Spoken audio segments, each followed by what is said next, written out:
air mata uang apa gitu kan. Nah itu kan banyak orang nggak paham. Ya udahlah, produknya untuk hari Sabtu dan Minggu adalah Bitcoin, BTC USD ya. Tapi yang namanya juga hari libur teman-teman, sehingga pergerakannya kadang santuy. Saya melihat ada beberapa teman-teman yang memaksakan untuk transaksi ya. Itu tentunya saya tidak menyarankan seperti itu. Artinya kalau bisa teman-teman tidak melakukan cara yang seperti itu. Kalau market tidak mendukung, jangan dipaksakan untuk transaksi. Jangan kita mau trading itu spekulasi ya, tebak-tebakan gitu, nggak boleh juga gitu kan. Tapi trading itu benar-benar harus di program, harus dibuat rencana yang jelas gitu.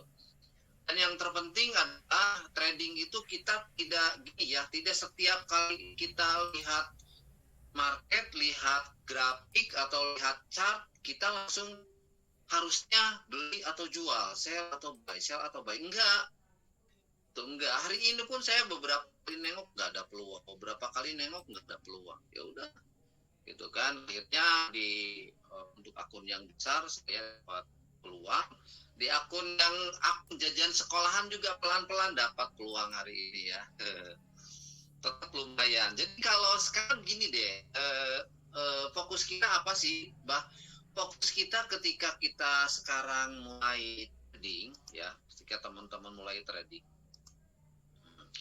fokus kita adalah karena kita memiliki penghasilan yang setiap hari rutin dan itu dapat. Itu dulu aja teman-teman ya. Untuk nominal tentunya disesuaikan dengan modal ya.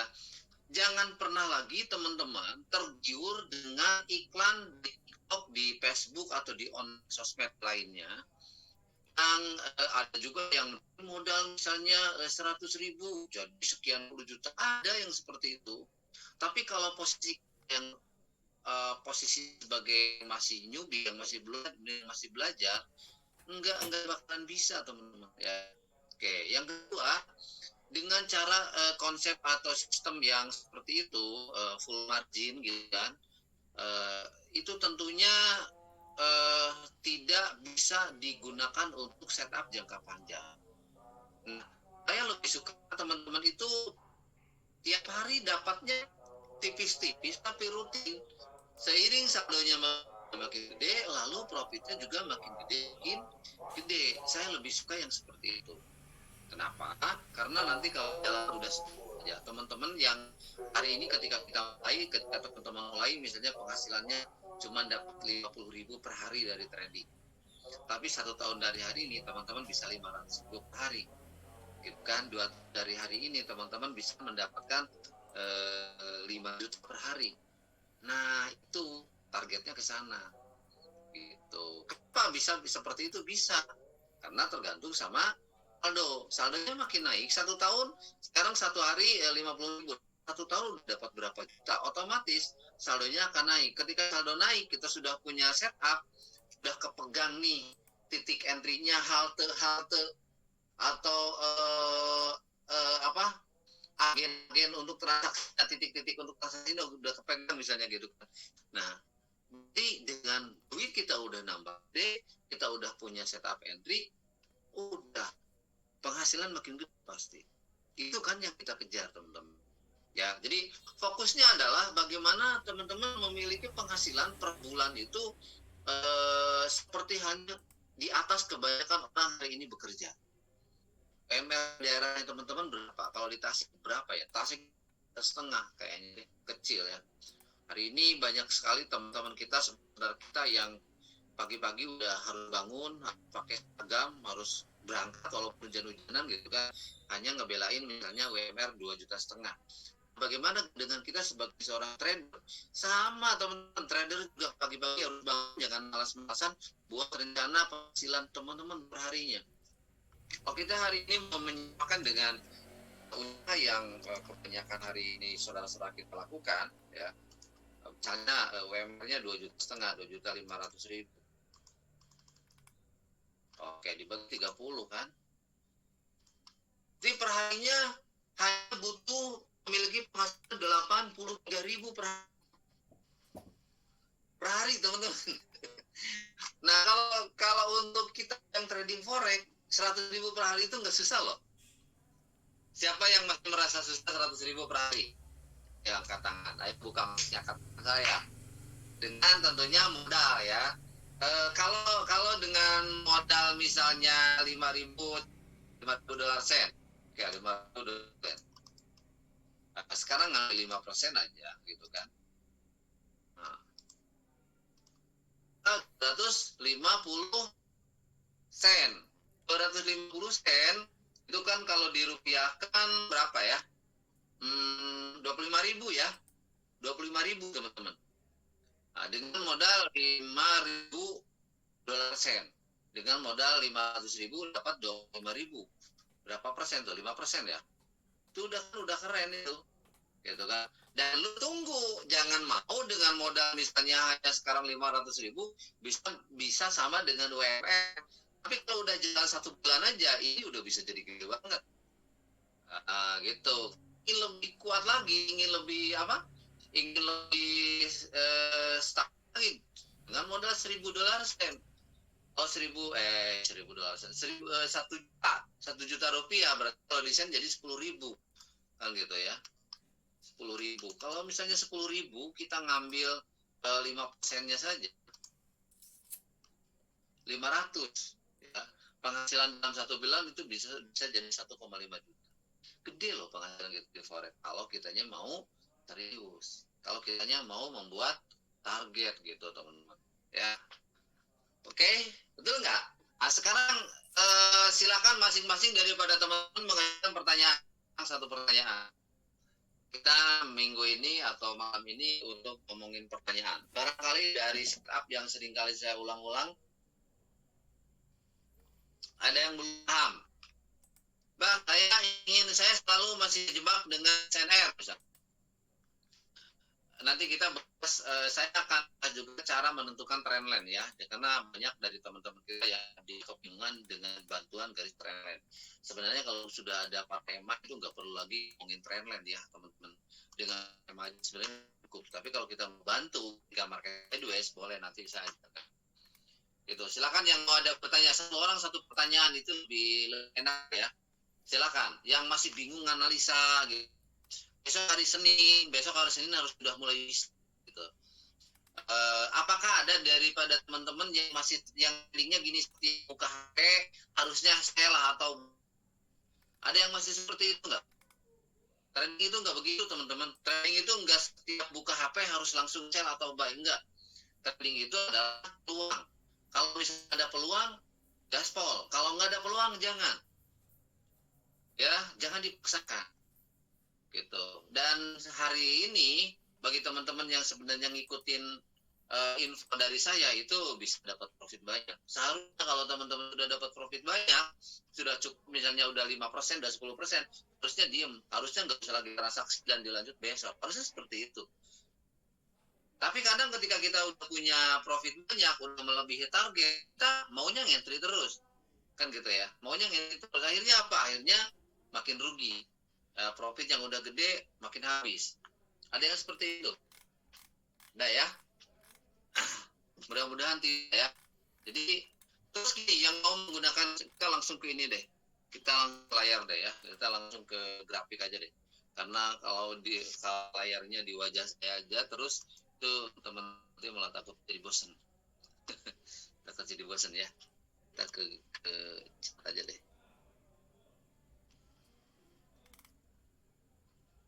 Kita full chat malam hari. Masuk ya, masuk. Oke. Siap.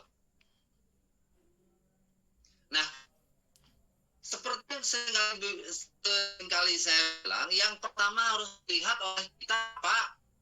Yang pertama dilihat oleh kita adalah grafiknya dulu, gitu kan? Lalu kita lihat konfirmasi atau filternya di RSI. Itu aja. Pertama kita lihat grafiknya dulu, lalu konfirmasinya di RSI, teman-teman. Itu adil, ya. Harusnya memang seperti itu. sebentar, ini ada garis ungu apa ya? Saya buang. Karena sudah ada garis yang putih 2. Nah, yang pertama lihat tadi dari tadi saya ada info teman-teman boleh nge-buy gitu kan. Yang nge-buy profit juga sih gitu kan. Nah, datanya saya lihat di sini teman-teman. Datanya saya lihat di daily ya. Di candle harian. Itu dia sekarang bikin ekor yang sudah mantul EMA 10. Dia tidak jadi jebol ke bawah. Tadi saya udah feeling, udah perkiraan ini akan jebol ke bawah. Dia bikin ini ya, dia bikin ini DBD drop ini jadi biasa dan langsung drop ke bawah. Kalau dia drop ke bawah, maka teman-teman harus tahu dia akan ngejarnya ke sini. Kalau dia drop ke bawah. Jadi ketika teman-teman misalnya kelihatan nih, udah tahu nih, oh ternyata supportnya kejebol, bros drop ke bawah. Kalau mau ngebuy-nya di mana? Kalau ngebuy-nya di sini. Ini area terkuat ya, karena daily gitu kan. Ya udah kita geserin ke H4. Pantulannya di mana? H4 teman-teman. H4 dari tadi ini mantul di EMA 50. Coba deh. 1, 2, 3, 4, 5, 6 ini jebol. Yang sekarang 7, ini gak tahu nih, ini 11 malam selesainya. 6 candle itu garis kuning itu dia tidak jebol. 6 candle gitu. Tadi udah ke bawah, ternyata balik lagi ke atas. Gitu. Artinya apa?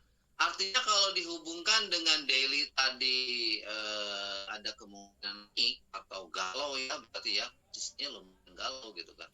Kita tinggal di sini kita nggak bisa baca ini tren lagi kemana nggak sih? Di sini tren kemana kita nggak bisa ngebaca. Ya kenapa? Karena memang ini dari tadi mantul di situ udah turun naik lagi gitu kan. Nah, oleh karena itu turunin lagi ke M15. Coba ada apa di M15? Kalau M15 di sini datanya mulai rada enak, sprintnya cukup lah di M15 gitu. Nah kalau di M15 teman-teman melihat begini, berarti trennya lagi kemana? Trennya lagi turun, ya. Tinggal memanfaatkan pantulan di ini saja. Pantulan EMA di sini tuh. Nah, kalau dia ke bawah terus, di mana tadi di sini. Kalau mau ngebuy berarti di garis putih. Oke, di garis putih. Perasaan saya barusan sore di grup udah mulai karena saya memberikan informasi arah kemana pagi-pagi tadi ngebuy. Terus siang kayaknya saya nge-sell deh ya. Kenapa? Karena memang arahnya di pergantian di H4 itu dia berbalik gitu kan. Berbalik. Sebenarnya sangat kuat gitu kan. Dari sinilah datanya. Maka kalau misalnya tadi saya nginfo ada sell, teman-teman cari selnya kebetulan di garis ini. EMA 50 yang garis kuning gitu kan. Kalau mantul dia tidak jebol ke atas, ya berarti nyari sell. Terus kalau garis kuningnya jebol, tunggu di garis hijau EMA 100. Garis hijaunya jebol, tunggu di garis ungu EMA 200. Itu aja. Kalau teori para kemarin ada yang nanya apa ya? Gimana bah cara masang para EMA? Itu sama settingannya dengan EMA 50. Jadi EMA 100, EMA 200 tinggal ganti periodenya aja, sama settingannya dengan EMA 50. Itu teman-teman ya. Nah, terus kalau seperti ini, misalnya pas teman-teman buka market, kita lihat seperti ini. Kalau seperti ini teman-teman transaksi jangan. Kalau saya sih enggak. Kenapa? Karena ini dia belum menentukan benar jebol apa dia lihat. Dia tidak ngejebol body EMA 710. Mantul malah. Tapi ini belum selesai 2023, sementara ini M15 berarti dia clock candle-nya 2045. 24.5 dikurangi 23. Berarti di sekitar berapa menit lagi? 22 menit lagi ya? 20.30 kalau 15. 20. Oh iya benar 20.30 berarti 6 menit lagi. Nah, kalau teman-teman misalnya mau patokan di M15 begini karena pertimbangan sprintnya lagi rada lebar. Kalau di M5 lumayan lebar tuh. Ya udah, pantengin M15. Tapi kalau mau ngentri berarti kalau M15 tunggu close candle dulu gitu. Sekarang close candle-nya berarti di sini ini 6 menit lagi 20.24. Kenapa? Dia akan berganti candle di 20.30. Ya tunggu, ketika buka HP jangan langsung maunya ngebuy ini ngebuy apa nge-sell, ngebuy apa nge-sell, nggak begitu. Tunggu aja dulu. Oh ya udah, saya tutup dulu. Kadang begitu ya. Kadang saya ngedit konten dulu gitu kan. Karena nggak ada kerjaan. Kalau teman-teman kerja ya urusin kerjaan dulu. Tapi ingat nanti di 6 menit lagi harus lihat lagi grafis misalnya gitu kan. Sebenarnya enak sih yang 9 kerja tapi kerjanya tidak ketat ya. Kalau kan ada juga yang ketat kerja boleh pegangin HP gitu kan. Baik kalau ibu-ibu nih, ibu-ibu yang kerjanya di rumah ngurus anak, masak gitu. Nah, sebenarnya trading itu enak banget kan gitu. Oh ya udah, anak lagi tidur atau lagi main gitu kan. Tinggal cek market. Kata belum waktunya ini 5 menit lagi nih misalnya dia perhatian dia tunggu dulu lah aktivitas yang lain dulu. Sesimpel itu loh sebenarnya. Gitu. Kalau misalnya teman-teman di sini nggak sabaran begitu buka ini inginnya langsung entry, ya siap-siap aja kena kejebak gitu. Nah terus setelah dapat informasi dari yang ini tadi, ini yang candle merahnya dia tidak ngejebol EMA 10 yang garis putih, tidak jebol body itu. Lalu di sini kita lihat SI-nya juga dia tidak ngejebol 50. Kalau nanti ujung pas pergantian candle dia ngetuk seperti ini, apa yang harus kita lakukan? Kemungkinan besar kita bisa ambil buy. Dan ini tipis. Pas SL kalau ngentri ya, SL-nya di situ tipis. Tapi kan itu ada penolakan daripada EMA 50 di atas. Ya, tapi kan bawahnya juga dia tidak jebol EMA 710-nya. Gitu. Kita nanti cari buy kondisinya seperti ini. Pas pergantian candle. Gitu teman-teman. Nah, tapi kita belum lihat nih dia mau kemana arah. Bingung kan kalau seperti ini. Kalau saya bingung. Kalau memang seperti ini memang kita nggak ngentri misalnya. Kalau saya mau ngentri dengan SNR gimana? Kalau mau ngentri dengan SNR dikecilin aja ya. Nah, SNR-nya kelihatan tuh. Yang terdekatnya di sini ada di sini. Jadi jangan tanggung kalau mau ngentri dengan SNR jangan tanggung ya. Maksud tanggung saya adalah teman-teman ngentri dengan kalau dengan SNR wajib kalau mau dibawa dan patokannya M1 aja. Dikecilin gini tuh. Sehingga teman-teman ngentrinya tidak di tengah. Kalau ngentri tidak di tengah aman sih gitu. Ngentri tidak di tengah aman. Dari M1-nya dia udah ngegas ke atas ya dari M1-nya udah gitu ya teman-teman. Jadi kalau misalnya mau bikin garis trend gimana? Kalau bikin garis trend kita di M15 ya.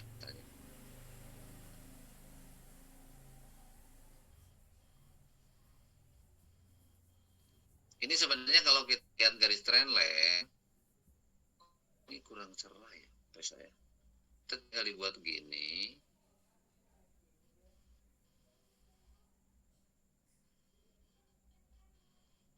Nah, ujung ini itu bisa dikopikan lalu kita isi. Jadi kalau teman-teman mau ngentri menggunakan teori garis trend line, ini sebenarnya kalau secara trend line Nih secara trendline teman-teman, ini yang sekarang udah bisa nge-sell. Kalau secara trendline, yang sekarang udah bisa nge-sell. 1, 2. Jadi kalau kita mau pakai teori trendline, harus minimal 2 pucuk, 1 pucuk, 2 pucuk, pucuk yang ketiga bisa sell. Kalau buy 1 pucuk, 2 pucuk. Nanti kalau nge-buy berarti nanti di sini. Itu kalau mau teori garis trendline ya, teman. Jadi di posisi pucuk ketiga gitu. Di posisi pucuk ketiga dia bisa nge-sell atau bisa nge-buy. Kalau mau buy berarti tunggu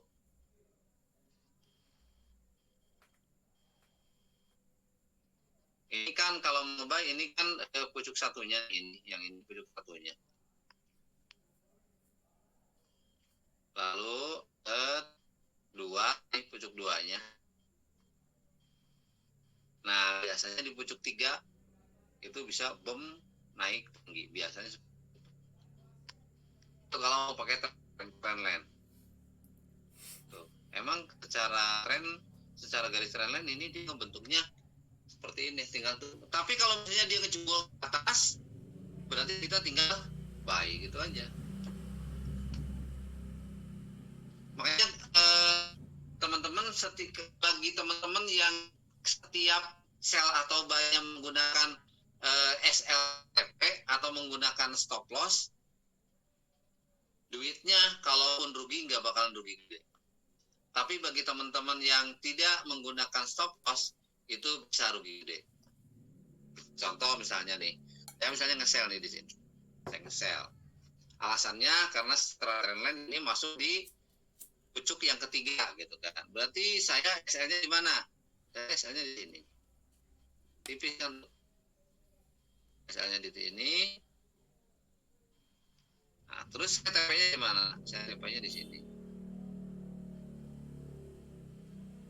Itu kalau secara trendline. Gitu ya.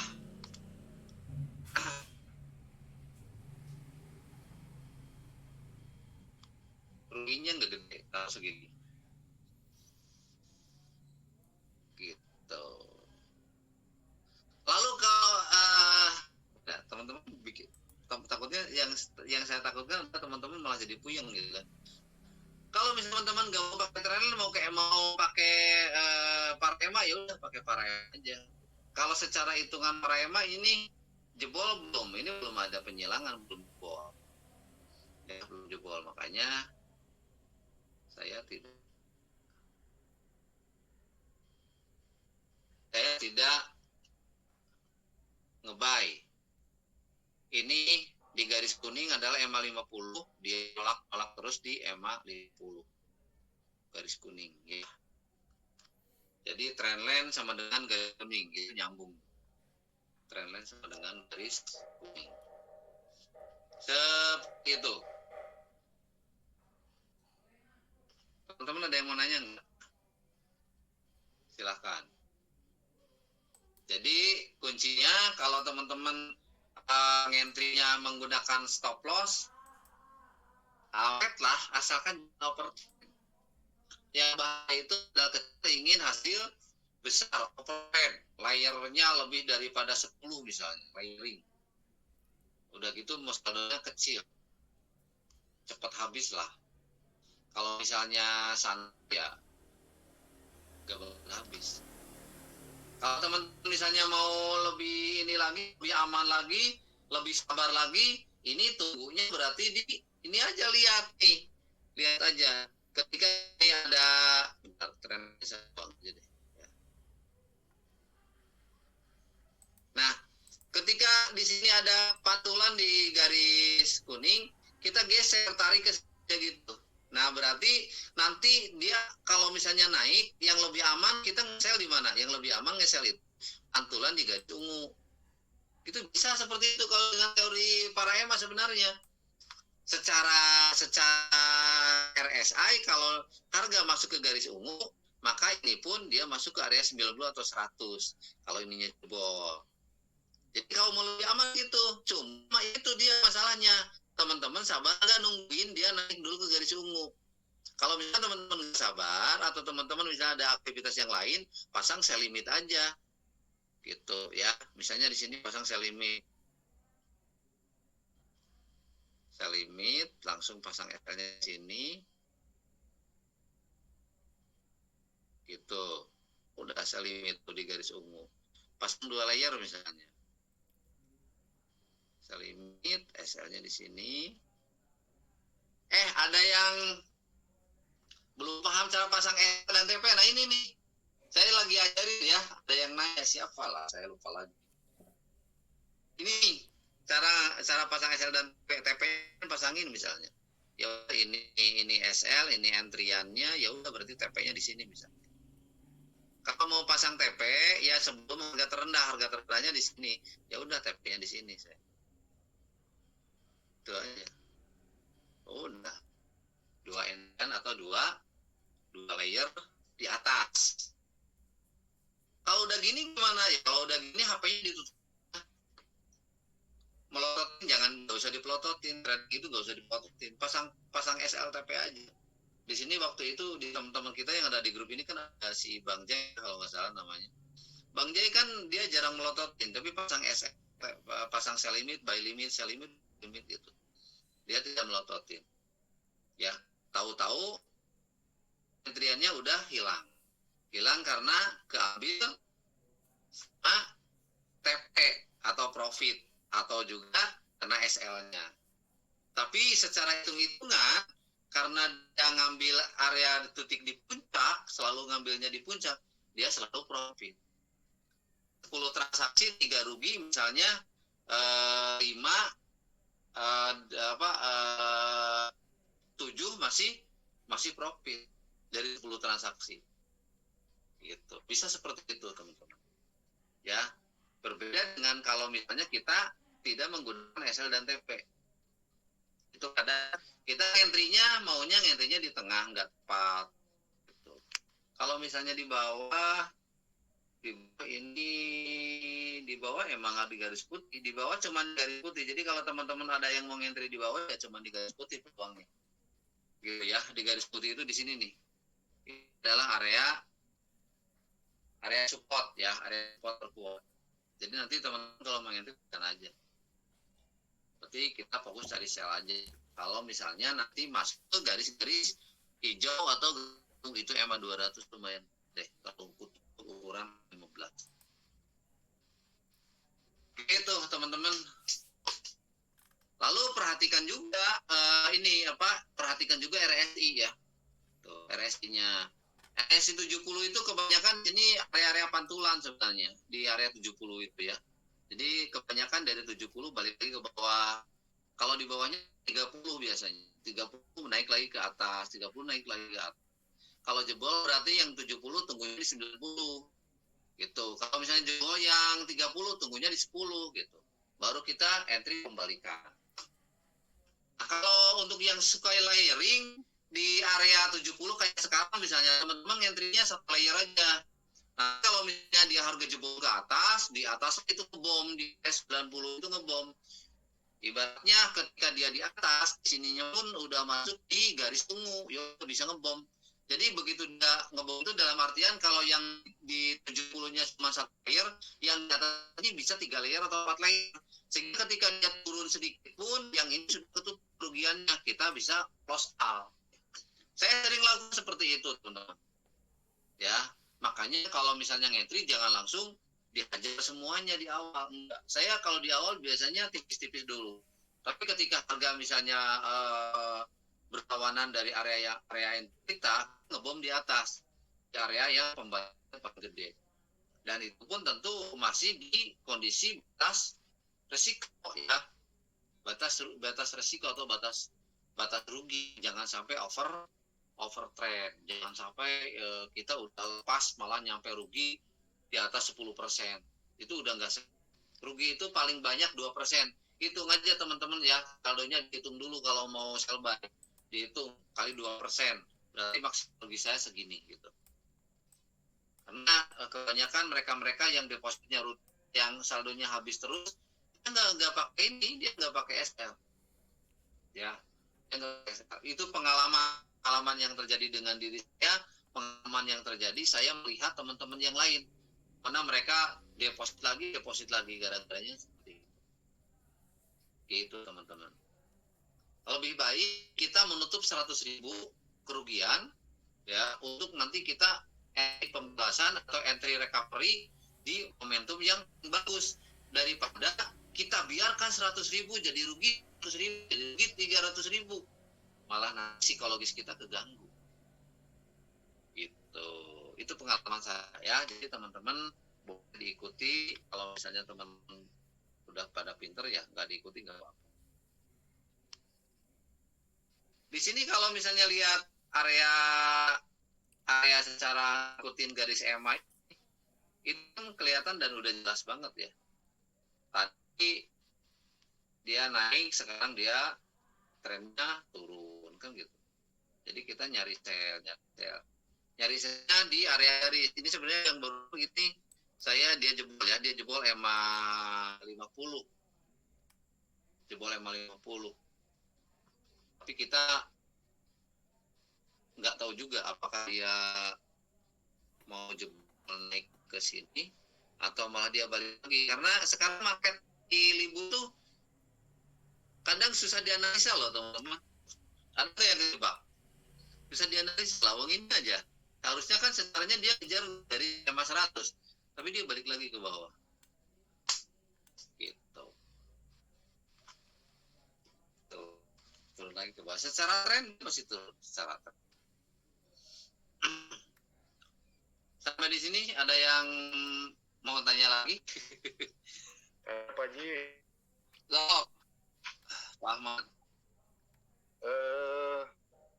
Idealnya kalau mapping SNR Pak Haji ya, itu di akhir body candle atau akhir atas candle atau di apa namanya, di dojinya itu ya, sumbu. Kadang saya tuh suka pasang buy limit atau sell limit itu, kalau kita lihat ke kiri itu kadang dia udah nyampe di bodinya aja dia udah balik naik atau turun gitu. Kadang dia nunggu sampai akhir apa namanya doji itu apa sumbu gitu. Nah idealnya kalau mapping itu di bodinya atau di akhir sumbu gitu. Oh, saya biasa gini Pak, kalau misalnya mau mapping, kalau saya contoh gini, di sini di bawah itu kan di sini nih. Nah, saya kasih garisnya jangan yang kuning aja deh.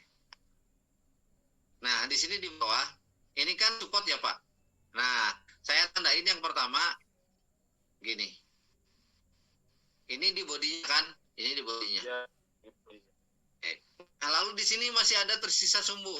Lalu saya terbiasa bikinnya 2 garis. Oh.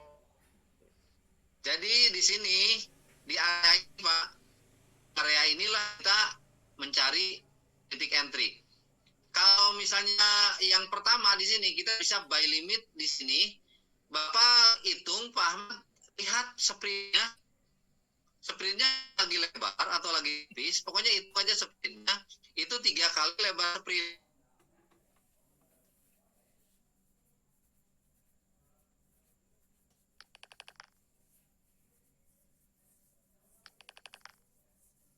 Jadi kalau misalnya 3 kali lebar sprint ya udah segini misalnya. Di sini buy limit 1. Lalu misalnya lagi kalau kita mau nge 4 layer misalnya, di sini buy limit 2, di sini limit 3. Situ. Pokoknya ini adalah area untuk kita transaksi, untuk bank itu Pak. Yep. Itu saya selalu seperti itu. Jadi saya karena memang bekas harga itu masuk di antara area itu gitu, bekasnya gitu kan. Dan biasanya suka dijadikan area pantulan berikutnya itu di area-area seperti itu gitu. Contoh kalau yang ini di sini yang atas.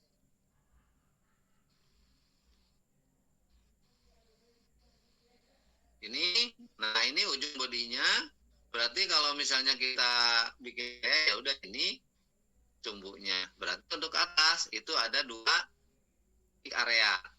Nah, gitu Pak. Itu nanti kita bisa bermain untuk ambil posisi di sana, di area tengah-tengah 2 di situ. Pak Man gitu ya, mungkin yang saya Ya. Makasih Pak Ji. siap, sama-sama. Ini ada yang mau nanya nggak? Silakan, pasukan ibu-ibu, Bekasi, Wika udah profit belum? Sok.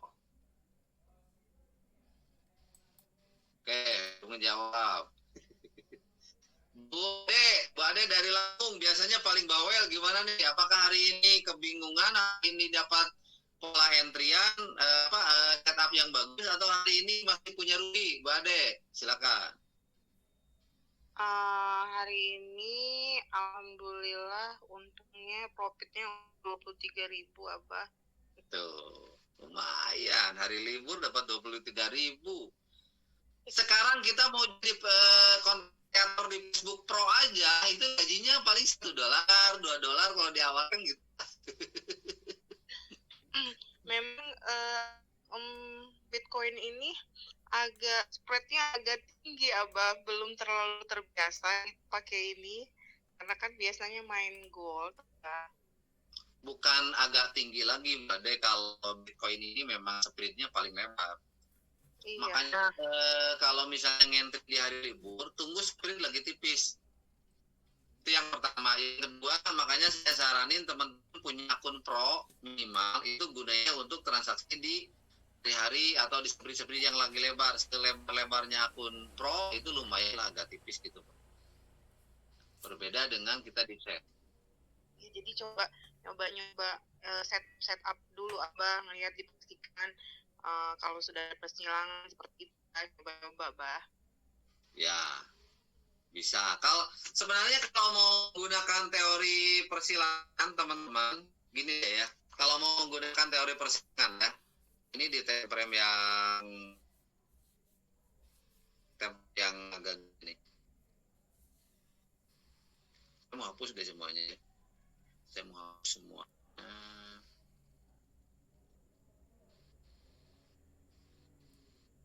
Ini bagi masih merasa puyeng.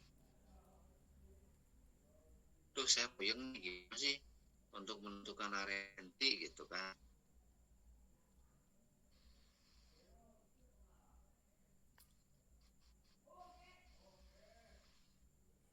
Bentar, M10 yang mana? Ini. Oh, ini.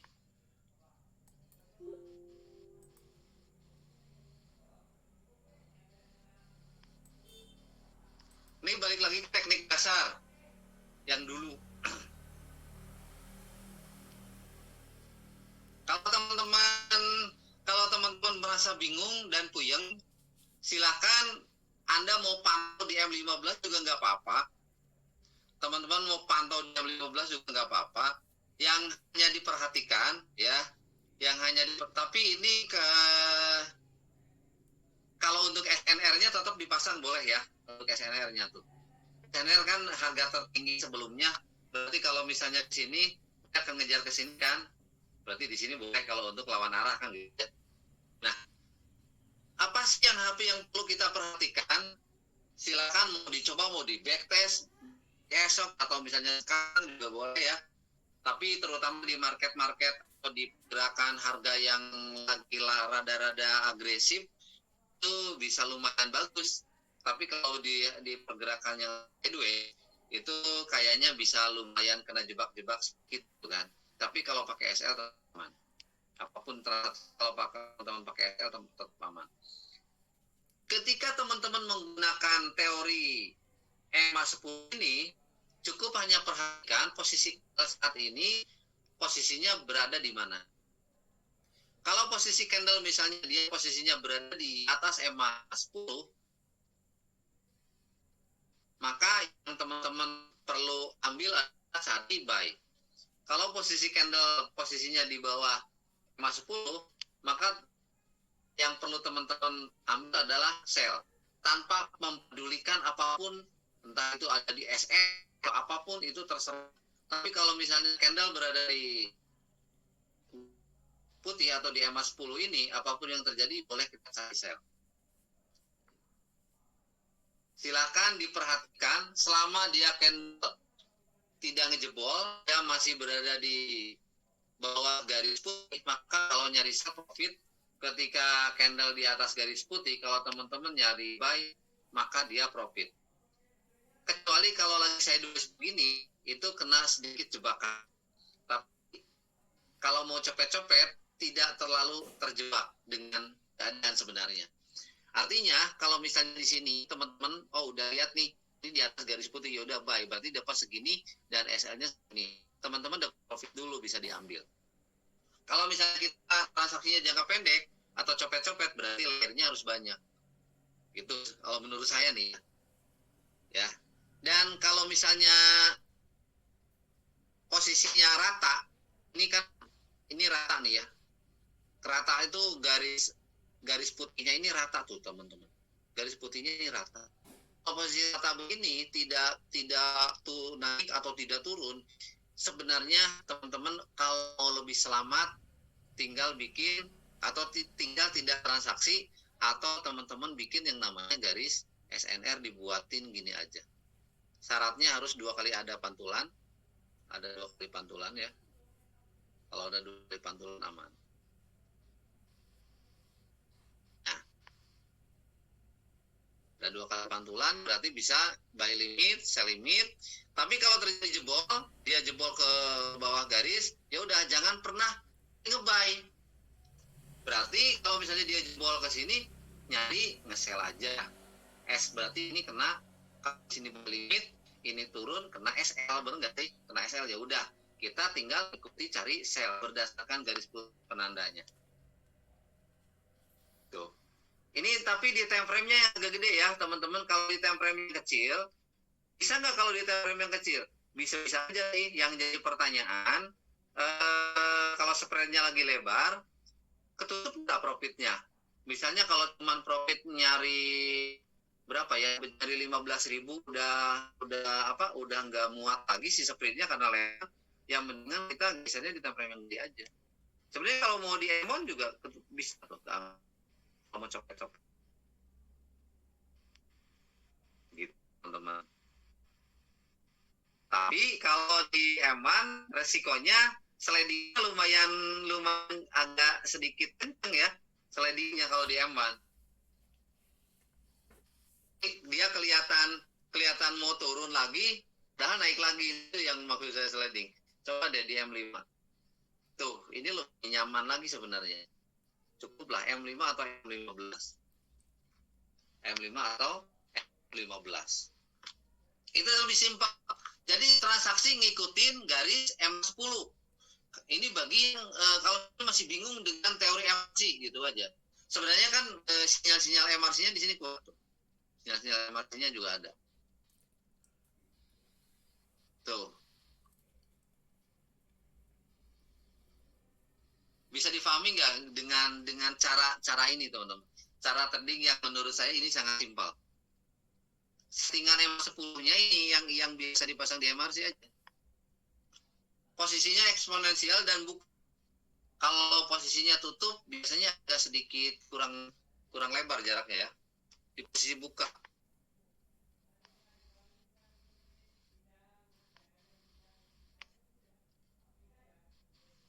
Dan kalau mau lebih enaknya lagi, contoh nih kita nge-buy apa nge-sell? Geserin di sini. Oh, dia ada di pucuk. Ada di pucuk, tunggu aja, berarti dia mau turun, kalau mau agak turun sedikit. Nah, ini juga ada di sini kan, ini resisten lah biasanya. Ini namanya resisten. Kalau misalnya kondisinya seperti ini, tunggu dulu. Nanti, turun dulu ke bawah. Nah, tunggu dulu mendekati garis putih. Ya, kalau dia udah mendekati garis putih, kita bisa nge-buy lagi. Mendekati garis putih, kita bisa nge-buy lagi. SL-nya di bawahnya. SL-nya agak tipis. Atau Kalau teman-teman mau lebih bijaksana dan memang secara SOP harusnya seperti itu, sekarang di 20.53 berarti tunggu 2 menit lagi. Tunggu 2 menit, tunggu sampai ini benar-benar selesai candle M5-nya. Kalau M5. Di temp berapapun tunggu candle-nya selesai. Jangan dibiarkan entry kita sembarangan ya. Asal. Tapi tunggu candle-nya selesai. Ini M5 nih. Secara candle pembalikan juga belum nongol. Dia turunnya turun nafas aja. Berarti nanti kita bisa ngambil nge-buy. Tapi tunggu 2 menit lagi dia mau bikin apa gitu. Dekati garis putih, buy. Mendekati EMA 10, buy. Selama dia masih di atas. Silakan teman-teman dicoba bagi yang masih bingung. Bagi teman-teman kayak Bang Isam udah setup-nya, saya hanya menggunakan area sinyal pantulan. Kelihatannya kalau udah dapat setup MRC ya. Kalau udah punya ketemu seperti itu, jangan ganti, jangan dirubah. Udah aja gitu. Kalau teman-teman ada yang saya hanya pakai SNR aja, misalnya dengan patokannya atau dengan alat bantu RSI, dan itu kamu silakan teman-teman pakai itu, jangan ganti lagi. Ini pun sebenarnya teori ini bukan teori ganti lagi, tapi ini teori mempermudah bagi teman-teman yang masih kebingungan untuk entry. Ya, kalau teman-teman masih kebingungan untuk entry, coba pakai cara ini. Hanya mengikuti garis putih atau EMA 10. Harga di atas EMA 10 kita buy. Harga di bawah EMA 10 kita sell. Gitu. Ya, oke, teman-teman. Sampai di sini ada pertanyaan nggak? Udah 1 jam.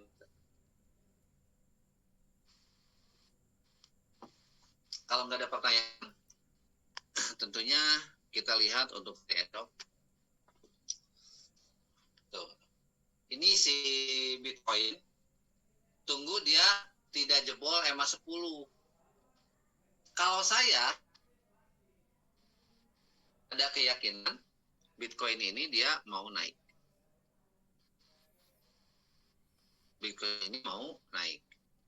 Lihat di sini di candle weekly-nya, Bitcoin itu hari Senin besok dia ganti loh candle weekly-nya. Kayaknya jam 7 besok dia ganti. Dia bikin rally base rally dan ekor ke atas panjang. Biasanya ini tenaga naik itu data saya dan posisinya di garis putih kan. Itu. Makanya dia mau naik sebenarnya. Untuk jangka panjangnya ya teman-teman, saya nggak bicara jangka pendek. Yang mau nanya atau cukup? Pas. Siap. Sok. Aman lagi ya? Siapa yang mau nanya? Apa? Ini udah masuk, itu pertanyaannya. Silakan Bang Isam.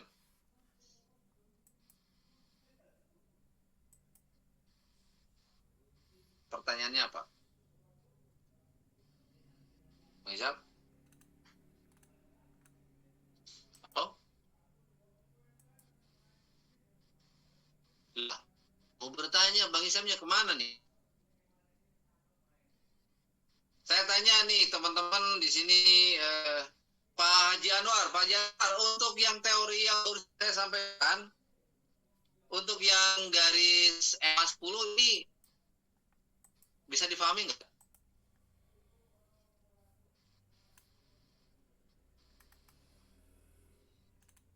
Pada nggak buka mic. Yuk, udah buka mic, pada nanya dong.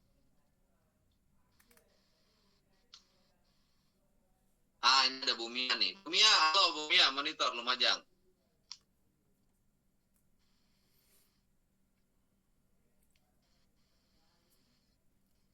Iya, Pak. Teori garis EMA lu yang baru saya jelasin bisa dipahami nggak, Bu? Iya, bisa. Ya udah. Kalau apa? Untuk buy garis hanya berarti di bawah garis di bawah ya, Pak. Kalau untuk buy ya. Kalau untuk buy harganya di atas EMA 10. Seperti yang sekarang nih, ini bisa ngebuy nih. Ini bisa ngebuy yang sekarang. Iya, itu kan di bawahnya candle Dan lucu kan, Bah, garis putih. Tapi sebaiknya tunggu selesai candle dulu, 2 menit lagi. Gitu. Kenapa? Karena takutnya ini jebol ke bawah. Kalau mau sell berarti garis putihnya harus di atas harga gitu, Bu. Itu bisa. Ini hanya teori garis, tapi bukan SNR. Kalau SNR kan harga yang bawahnya kita tinggal ditandain. Kalau menunggu di SNR gitu. Jelas ya, bisa Bu Mia, bisa diikuti ya? Ya, Pak, jelas. Siap. Ini kok jelasnya lemes. Lemes kayak kecuriga. Bu Mia kayak yang lagi punya floating rugi. Semangat, Bu. Jangan lemes. Nggak ada yang nanya nih, benar. Kalau nggak ada yang nanya, saya tutup deh. Ya. Untuk teman-teman yang sudah paham PMRC, dilanjut aja terus. Bagi yang mau mencoba teori ini, silakan. Karena ini juga masih para EMA dan RSI juga ya. Ini masih para EMA dan RSI. Lebih bagus memang kita pakai filter RSI. Pakai filter RSI ya. Oh, jangan yang 14.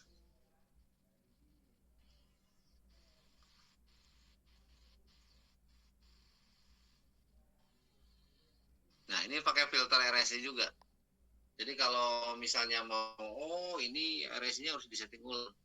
Kalau misalnya mau buy, berarti posisinya dia masih belum jebol 50 ya, masih di atas 50. Kalau ini selesainya nanti. Nah, dia jebol kan? Dia jebol nih, teman-teman. Kalau jebol gimana? Kalau jebol jangan dulu transaksi buy. Jangan dulu buy kalau jebol. Ngapain, Bah? Mending tunggu dulu. Tunggu 5 menit lagi ke depan. Kalau jebol. Gitu ya. Jadi kalau jebol jangan langsung transaksi. Kenapa? Karena ini peluang sell. Peluang sell sangat kuat.